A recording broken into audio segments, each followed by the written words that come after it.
బుచ్చిరెడ్డిపాలెం మండల ప్రజలందరికీ నమస్కారం. ఈరోజు మన తహసీల్దార్ కార్యాలయంలో మీడియా సమావేశం ఎందుకు ఏర్పాటు చేశామంటే, ఇటీవలే ప్రభుత్వం సాదా బైనామాకు సంబంధించి ఒక జీవోని రిలీజ్ చేయడం జరిగింది. ఆ జీఓఎంఎస్ నెంబర్ 467 4/12/2025 తారీఖున రిలీజ్ చేయడం జరిగింది. అసలు మెయిన్ ఎందుకంటే ఈ సాదా బైనామా అంటే ఏంటంటే, ఎవరైనా రైతులు వాళ్ళు అగ్రిమెంట్ల ద్వారా అంటే రిజిస్టర్ కాకుండా అన్రిజిస్టర్డ్ డాక్యుమెంట్స్ ద్వారా తెల్ల కాగితాల మీద కానీ అదేవిధంగా అగ్రిమెంట్ల ద్వారా కానీ భూములు కొనుక్కున్న వాళ్ళందరికీ వాళ్ళకి ఏంటంటే మనం మ్యూటేషన్ చేయాలంటే ఇక్కడ చేయలేం కాబట్టి గవర్నమెంట్ ఈ సాదా బైనామా జీవో ద్వారా ఒక ప్రొసీజర్ ఏర్పాటు చేసింది. కానీ ఈ జీవో గతంలో కూడా ఉండేది, అది 31/12/2023 నాటికి ల్యాప్స్ అయిపోయింది.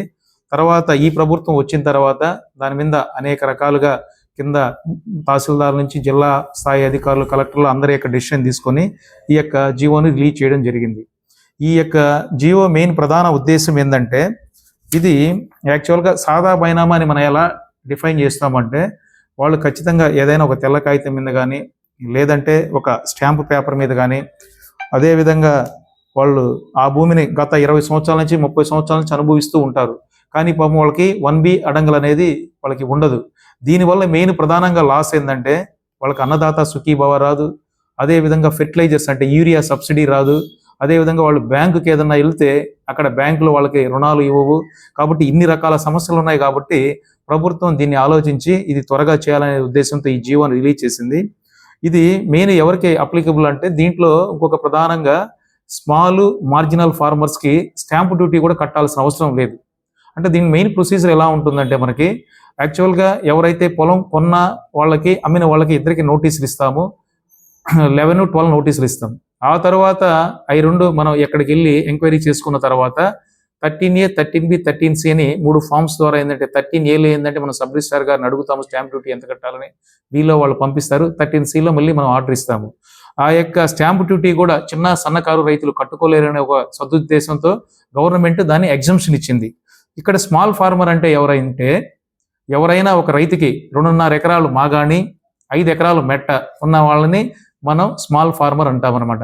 మార్జినల్ ఫార్మర్ అంటే ఎవరంటే 1.25 ఎకరాలు మాగాణి భూమి 2.5 ఎకరా మెట్ట భూమి ఉన్న వాళ్ళని మార్జినల్ ఫార్మర్ అంటాం, చిన్న సన్నకారు రైతులు అంటారు అనమాట. వాళ్ళైతే ఎలాంటి స్టాంపు డ్యూటీ కూడా కట్టాల్సిన అవసరం లేదు. అంటే అంత పొలంగానే ఉంటే, దానికంటే ఎక్కువ ఉంటే కంపల్సరీ దానికి ఎంత పడుతుందో అంత స్టాంప్ డ్యూటీ కూడా మనం చేయాల్సి ఉంటుంది. ఇది అసలు ఎప్పటి వరకు రాసుకున్న డాక్యుమెంట్లకి ఈ యొక్క జీవో అప్లికబుల్ అవుతుందంటే 15/6/2024 15/6/2024 వరకు ఏదైతే రాసుకొని ఉంటారో, ఈ విధంగా అగ్రిమెంట్ల ద్వారా భూములు కొనుక్కుంటారో ఆ రైతులందరికీ కూడా ఇది ఉపయోగకరంగా ఉంటుంది. ఈ జీవో ఎప్పటి వరకు అమల్లో ఉంటుందంటే 31/12/2027 వరకు ఈ జీవో అమల్లో ఉంటుంది. అదేవిధంగా దీన్ని ఎలా అప్లై చేసుకోవాలంటే, మన గ్రామ సచివాలయాల్లో కానీ అదే మీ సేవా సెంటర్లో కానీ అక్కడికి వెళ్ళేసి వీళ్ళు దానికి సంబంధించి అప్లికేషన్ పెట్టుకోవచ్చు. అప్లికేషన్ పెట్టుకున్న తర్వాత 90 రోజుల లోపల వీళ్ళ యొక్క ఏదైతే పెట్టుకున్నారో అప్లికేషన్ని, అది కన్సర్న్ తహసీల్దార్ ఎవరైతే జ్యూరిస్డిక్షన్లో వస్తుందో వాళ్ళు దాన్ని కంప్లీట్గా పూర్తి చేయాలి. అదేవిధంగా ఈ యొక్క సాదా బైనామా జీవో కొన్ని ల్యాండ్స్కి అప్లికబుల్ కాదు. అవి ఎలాంటి ల్యాండ్స్ అంటే గవర్నమెంట్ ల్యాండ్స్కి ఈ జీవో వర్తించదు. అదేవిధంగా అసైన్మెంట్ ల్యాండ్స్ ఏదైతే ఉన్నాయో వాటికి కూడా ఈ జీవో వర్తించదు. అదేవిధంగా కొన్ని ల్యాండ్స్ అంటే మనకి డిస్ట్రిక్ట్ హెడ్ క్వార్టర్స్ కానీ స్టేట్ హెడ్ క్వార్టర్స్లో ఉన్న ల్యాండ్స్ కూడా ఇది వర్తించదు. అదేవిధంగా మున్సిపాలిటీస్ అండ్ మున్సిపల్ కార్పొరేషన్లో ఉన్న భూములకు కూడా ఈ యొక్క జీవో వర్తించదు అనమాట. అదేవిధంగా ఈ యొక్క పొజిషన్ ఆఫ్ ల్యాండ్ని అసలు నిజంగా ఎలా ఐడెంటిఫై చేయగలం మనం, ఎందుకంటే ప్రతి ఒక్కరు దీంట్లో కొన్ని ఇంతకుముందు కూడా కొన్ని జరిగాయని చెప్తూ ఉంటారు. కాబట్టి ఈ పొజిషన్ ఆఫ్ ల్యాండ్ని మనం ఎలా ఐడెంటిఫై చేస్తామంటే, వాడి దగ్గర వాడు పొజిషన్లో ఉన్నాడా లేదా అని చెప్పేసి మనం అక్కడికి వెళ్ళి విఆర్ఓ, ఆర్ఐ అండ్ తహసీల్దార్ వీళ్ళందరూ వెళ్ళి అక్కడ సర్వేరు వీళ్ళందరూ చూసి నిజంగా వాడు భూమి మీద ఉన్నాడా లేదా అని చూస్తాము. భూమి మీద నిజంగా వాడు ఉన్నప్పుడు ఆ చుట్టుపక్కల రైతులు ఎవరైతే ఉంటారో వాళ్ళ హంసాయిదారులు అందరూ కూడా తీసుకుని అక్కడ స్టేట్మెంట్ తీసుకుంటాము. ఇంకా అదే విధంగా వాడు పొజిషన్ కన్ఫర్మ్ చేయడానికి వాడి దగ్గర ఏమీ లేకపోతే, పాపం ఒకడొకడు నేను కొనుక్కున్నానని చెప్తాడు, వాడి దగ్గర ఎలాంటి అగ్రిమెంట్ ఉండదు. కానీ గవర్నమెంట్ ఇంకా కొంచెం వెసులుబాటు ఇచ్చింది మనకి. ఈసారి మండల అగ్రికల్చరల్ ఆఫీసర్ ఉంటాడు, వాళ్ళు ఏంటంటే ఆ భూమికి సంబంధించి ఈ క్రాప్ ప్రమోట్ చేస్తూ ఉంటారు. అదేవిధంగా అన్నదాత సుఖీభవ అంటే ఈ భూమి కంటే 1B అడంగులు ఉంటేనే పడుతుంది.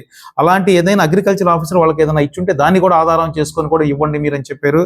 అదేవిధంగా ఇరిగేషన్ అంటే మనకి వాటర్ ట్యాక్స్ కట్టించుకుంటాం, సరే దాన్ని కట్టించకపోయినా మొన్న వాళ్ళకి ఓటు కానీ నమోదు చేసుకొని ఉంటే, మొన్న ఏదైతే మనకి వాటర్ యూజర్స్ అసోసియేషన్కి ఏమైతే జరిగినాయో ఎలక్షన్స్ వాటిలో ఉంటే దాన్ని కూడా ఆధారం చేసుకొని వాడి యొక్క పొజిషన్ కన్ఫర్మ్ చేయమన్నారు. అదేవిధంగా ఏపీఎంస్ అంటే ఈ ఎన్ఆర్ఈజిఎస్కు సంబంధించి ఆ భూమిలో ఏదైనా మన ఎన్ఆర్ఈజిఎస్లో చెట్లు నాటి ఉండడం కానీ లేకపోతే ఏదైనా కాలువ తీయించడం కానీ అలాంటివి చేస్తుంటే దాన్ని కూడా చూసి కన్ఫర్మ్ చేయమన్నారు. అదేవిధంగా ఎంపీడీఓ దగ్గర నుంచి ఇంకా ఏదైనా ఆ భూమికి సంబంధించి ఏదైనా ఆధారాలుగా ఉంటే ఇవన్నీ కూడా ఆధారాలుగా పరిగణించి మీరు ఆయన దగ్గర ఒకవేళ డాక్యుమెంట్ లేదనే ఉద్దేశంతో రిజెక్ట్ చేయబాకండి. ఎందుకంటే ఈ విధంగా చేయడం వల్ల పాపం చాలా మంది పోయినసారి చేసుకోలేకపోయారు అనే ఉద్దేశంతో గవర్నమెంట్ కూడా కొంచెం ఇంకా బాగా లిబరలైజ్ చేసింది ఈసారి ఈ జీవోలో కూడా. కాబట్టి ఇవన్నీ మనం కన్ఫర్మ్ చేసిన తర్వాత అక్కడ మళ్ళీ కొంతమంది హంసాయిదారులు ఉంటారు. వాళ్ళు కొంతమంది అక్కడ వాళ్ళకి ఇన్నర్గా ఉన్న కొన్ని వాటి వల్ల కూడా కొంతమంది ఏంటంటే కాదు అని చెప్తారు. అయినా కానీ మీరు ఏం చేస్తారంటే ఇంకా దాన్ని డెప్త్ ఎంక్వైరీకి వెళ్ళి, కాబట్టి మ్యాక్సిమం మీరు రిజెక్ట్ చేయడానికి ఇక్కడ ఎటువంటి స్కోప్ లేకుండా చూడండి. నిజంగా జెన్యూన్ కేసు అయితే దాన్ని చేయడానికి మీరు ప్రయత్నం చేయండి అని గవర్నమెంట్ క్లియర్గా ఈ జీవోలో చాలా స్పష్టంగా చెప్పి ఉన్నారు. కాబట్టి ఈ యొక్క మనకి బుచ్చిరెడ్డిపాలెంలో దాదాపు 14 రెవెన్యూ గ్రామాలు ఉన్నాయి. ఈ 14 రెవెన్యూ గ్రామాల్లో మనకి ఇప్పటి వరకు 12 రెవెన్యూ గ్రామాల్లో రీసర్వే అయిపోయింది. అయినా కానీ ఇంకా సాదా బైనామా కేసులు చాలా ఉన్నాయని చెప్పి మా దృష్టికి వస్తుంది. అదేవిధంగా సోమవారం పూట అక్కడ కలెక్టర్ గారి దృష్టికి కూడా వెళ్తూ జరుగుతుంది. ఇప్పటి వరకు అయితే మనకి ఈ యొక్క ఆప్షన్ లేదు కాబట్టి మనందరం కూడా ఇక్కడ ఏమీ చేయలేకపోయాం. కాబట్టి ఇప్పుడు ఇది వచ్చింది కాబట్టి మండల ప్రజలందరికీ అంటే రైతులకు ముఖ్యంగా నా యొక్క విజ్ఞప్తి ఏంటంటే, ఇది మీకు ఒక మంచి సదవకాశం ప్రభుత్వం కల్పించింది కాబట్టి మీరందరూ కూడా ఈ యొక్క అవకాశాన్ని సద్వినియోగం చేసుకొని మీ గ్రామ సచివాలయాలు కానీ మీ సేవల్లో కానీ మీకు ఎవరికైతే ఈ సాదా బైనామా ద్వారా భూములు కొనున్న రైతులందరూ కూడా ఈ యొక్క అప్లికేషన్లు అప్లై చేసుకొని మా దృష్టికి తీసుకురాగలిగితే మేము ఇవన్నీ కూడా ఏంటంటే మీకు పరిష్కారం చేసి జెన్యూన్ కేసులు అయితే వాటన్నింటిని కూడా మీకు 1B అడంగులకి వచ్చి పాస్ పుస్తకాలు తేవడానికి మేము ప్రయత్నం చేస్తాము. అదేవిధంగా ఈ యొక్క జీవో తేవడానికి మన గౌరవ ఎమ్మెల్యే గారికి కూడా నేను 2-3 సార్లు మేడం గారికి విజ్ఞప్తి చేసినప్పుడు కూడా మేడం గారు కూడా ఇది ప్రభుత్వం దృష్టికి తీసుకెళ్లి ఈ జీవో రావడానికి మేడం గారు కూడా గట్టిగా కృషి చేశారనమాట. అదేవిధంగా దీంట్లో మీడియా మిత్రులందరూ కూడా దాదాపు అంతకుముందు నన్ను కూడా అడిగేవాళ్ళు ఇది ఇట్లా ఉన్నాయని చెప్తే నేను అప్పుడు కూడా అదే చెప్పేవాడిని, ఇంకా మనకి జీవో రాలేదని చెప్పి. ఇప్పుడు ఈ జీవో వచ్చింది కాబట్టి అందువల్ల మన మీడియా మిత్రులందరూ కూడా దీని ద్వారా వాళ్ళు విస్తృత ప్రచారం కల్పిస్తారని ఈరోజు ఈ యొక్క మన కార్యాలయంలో ఈ యొక్క పత్రికా విలేకరుల సమావేశం ఏర్పాటు చేయబడింది. కాబట్టి మీడియా మిత్రులందరూ కూడా నేను ముఖ్యంగా విజ్ఞప్తి చేసేది ఏంటంటే, మీరు కూడా దాదాపు ఇది ఎందుకంటే భూమి అనేది ప్రతి ఒక్కరికి చాలా అనుబంధం కాబట్టి మీరందరూ కూడా ఈ జీవోని విస్తృతంగా ప్రజల్లోకి తీసుకెళ్ళండి. మీకు తెలిసిన వాళ్ళు కూడా ఎవరైనా ఉంటే వాళ్ళ ద్వారా ఈ మీ సేవ సచివాలయాల్లో కూడా ఇవన్నీ కట్టించి మా దృష్టికి తీసుకొస్తే వాటన్నిటిని కూడా మేము పరిష్కరించడానికి కృషి చేస్తామని చెప్తున్నాం. అదేవిధంగా మన గౌరవ కలెక్టర్ గారు ఆర్డీఓ గారు కూడా దీని మీద విస్తృతంగా ప్రచారం చేయమని చెప్పి ఉన్నారు. అదేవిధంగా మేము గ్రామాల్లో మా విఆర్ఓ ఎవరైతే ఉన్నారో వాళ్ళ ద్వారా కూడా మేము టామ్ వేయించేసి ఇది ప్రజల్లో మళ్ళీ గ్రామాల్లో కూడా విస్తృతంగా ప్రచారం చేయిస్తాము.